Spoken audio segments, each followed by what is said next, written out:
নমস্কাৰ ছাত্ৰ ছাত্ৰীসকল, আজি তোমালোকৰ গণিতৰ যি প্ৰথম পাঠটো আছে সেইটো আৰম্ভ কৰিম।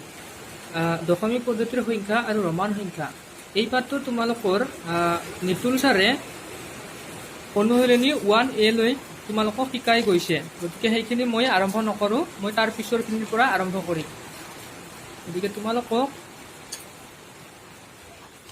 1A লৈকে তোমালোকক নিতুল ছাৰে শিকাই গৈছে। ইয়ালৈকে তোমালোকক শিকাই গৈছে, হয়নে নহয়?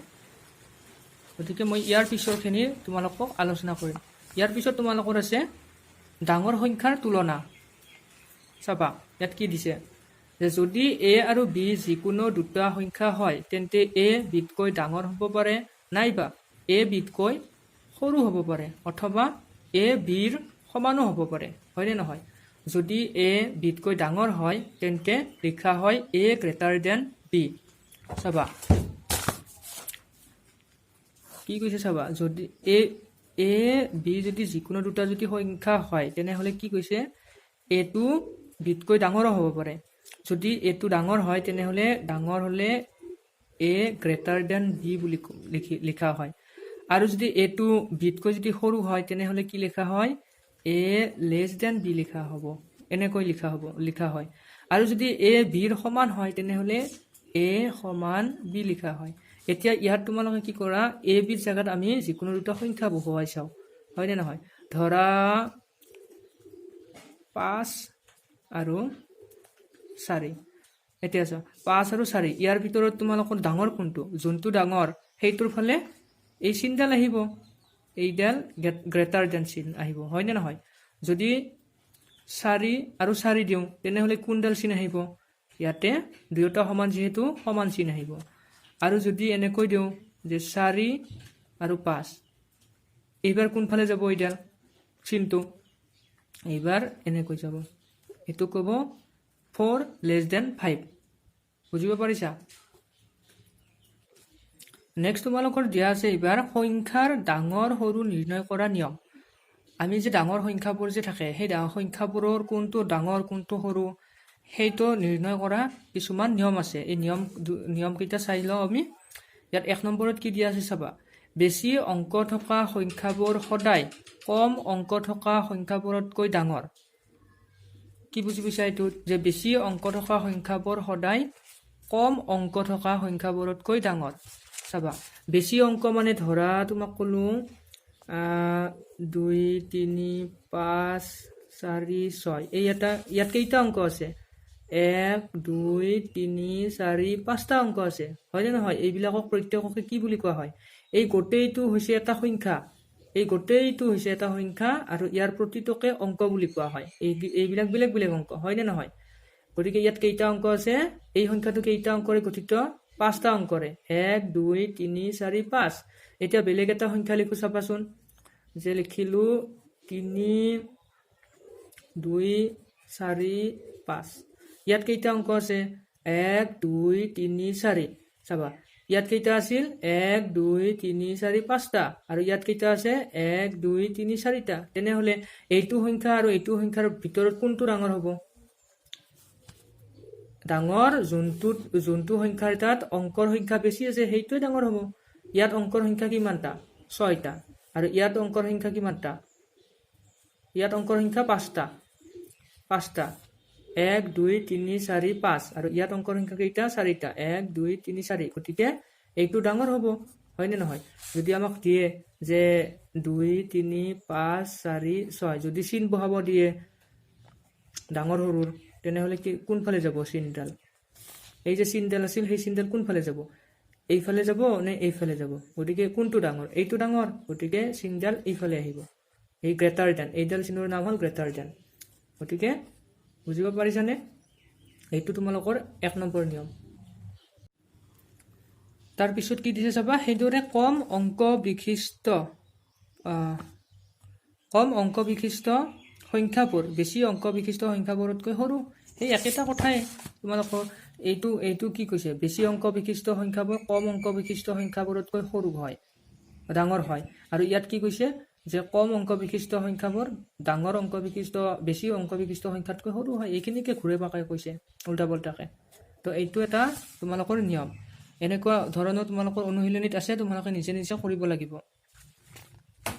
তাৰপিছত তোমালোকৰ আছে 2 নম্বৰ নিয়মটো চোৱা 2 নম্বৰ নিয়মটো কি দিয়া আছে সমান সংখ্যক অংক বিশিষ্ট সংখ্যাবোৰৰ ক্ষেত্ৰত ডাঙৰ স্থানত ডাঙৰ অংক থকা সংখ্যাটো ডাঙৰ এইটো কি বুজি পাইছা যে কেতিয়াবা ধৰি লোৱা একে সংখ্যা থাকিব পাৰে নহয় অংক বিশিষ্ট সংখ্যা থাকিব পাৰে যেনে ধৰা 8 3 2 5 এই এটা সংখ্যা হয় না নহয় আৰু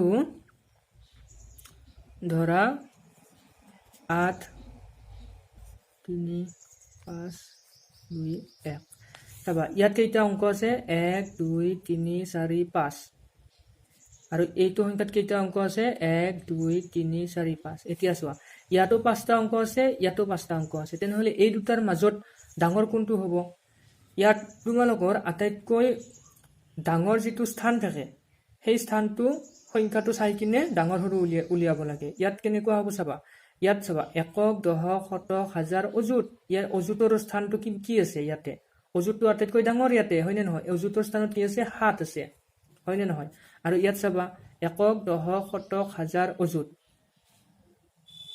ইয়াত কি আছে অযুতত 8 আছে গতিকে কোনটো ডাঙৰ 7 ডাঙৰ নে 8 ডাঙৰ গতিকে 8 ডাঙৰ গতিকে কি হ'ব এই চিনডাল এইফালে হ'ব মানে এইটো ডাঙৰ এইটো সংখ্যা ডাঙৰ বুজিব পাৰিছানে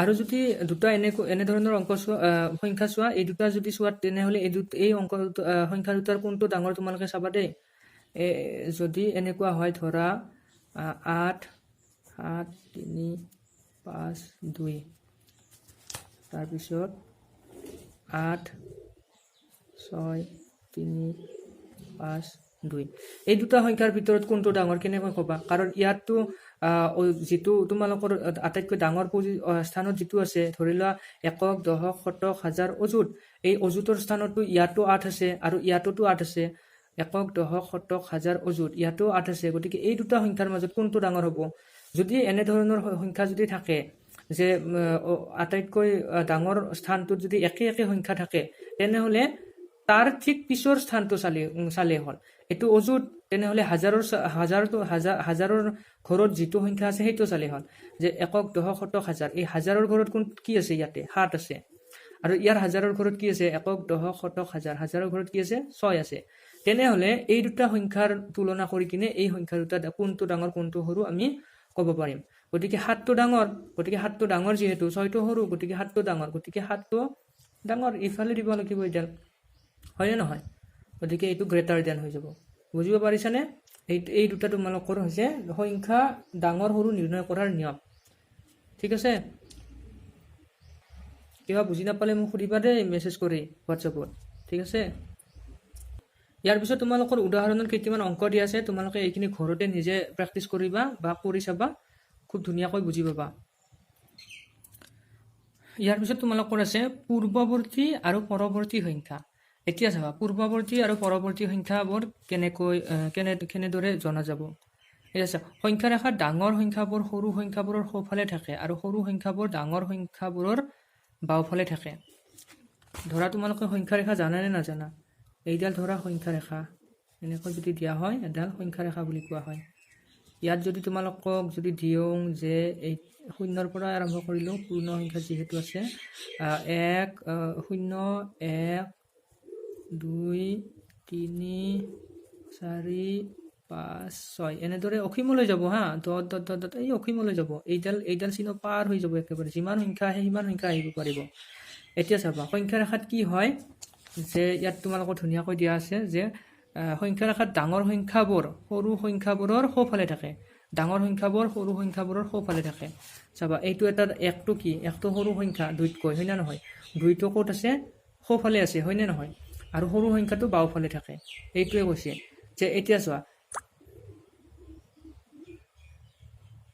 পৰৱৰ্তী আৰু পূৰ্বৱৰ্তী মানে কোনো এটা সংখ্যাৰ ঠিক আগৰ সংখ্যাটো সেইটোক কয় পূৰ্বৱৰ্তী আৰু পৰৱৰ্তী মানে কোনো এটা সংখ্যাৰ ঠিক পিছৰ সংখ্যাটো এতিয়া চোৱা যদি তোমালোকক একৰ যদি এই এক সংখ্যাটোৰ যদি পূৰ্বৱৰ্তী সংখ্যাটো কয় তেনেহলে একৰ ঠিক আগত কি আছে 0 আহে হয়নে নহয়?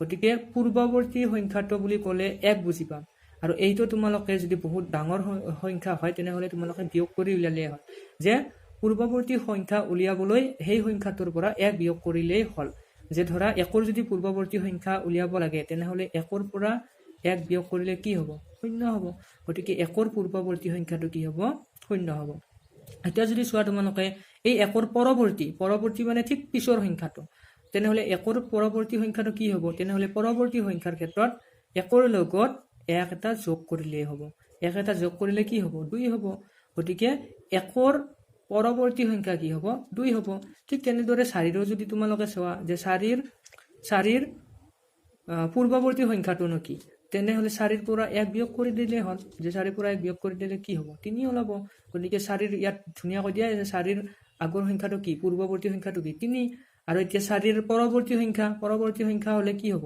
যোগ কৰি দিলে হ'ল 1 পৰৱৰ্তী সংখ্যা কিমান হ'ব 5 হ'ব গতিকে পৰৱৰ্তী সংখ্যা 5 ঠিক এনেকুৱা ধৰণৰ অংক যদি তোমালোকক ডাঙৰ অংক দিয়ে ধৰা 4 5 6 7 ইমানৰ এইটো সংখ্যাৰ পূৰ্বৱৰ্তী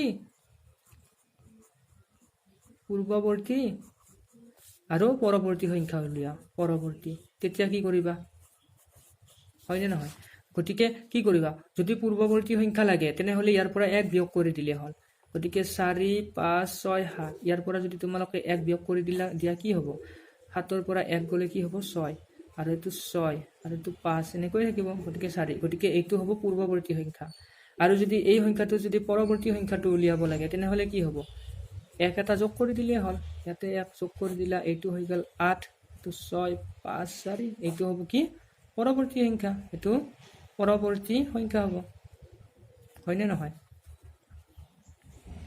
পৰৱৰ্তী সংখ্যা আৰু এটো কি হ'ব পূৰ্বৱৰ্তী বুজিব পাৰিছানে নাই এটো পূৰ্বৱৰ্তী সংখ্যা আজি তোমালোকে এইখিনি বুজি পালা নিশ্চয় ইয়াৰ পিছত তোমালোকক অনুশীলনী তোমালোকৰ 1B অনুশীলনী যেটো 1B আছে সেইটো তোমালোকক কৰি দিম বাকি তোমালোককো কিছুমান কৰিব দিম তোমালোকে কৰি কিনে মোক দেখাবা ঠিক আছে নেক্সট ভিডিঅটো তোমালোকক এই অনুশীলনী 1B টো গোটেইখিনি কৰি দিম যিখিনি তোমালোকে পাৰা সেইখিনি নালাগে মই কেইটামান কৰি দিম তোমালোকে কেইটামান কৰিবা ঘৰতে ঠিক আছে তেনেহলে আজি এৰিছো ধন্যবাদ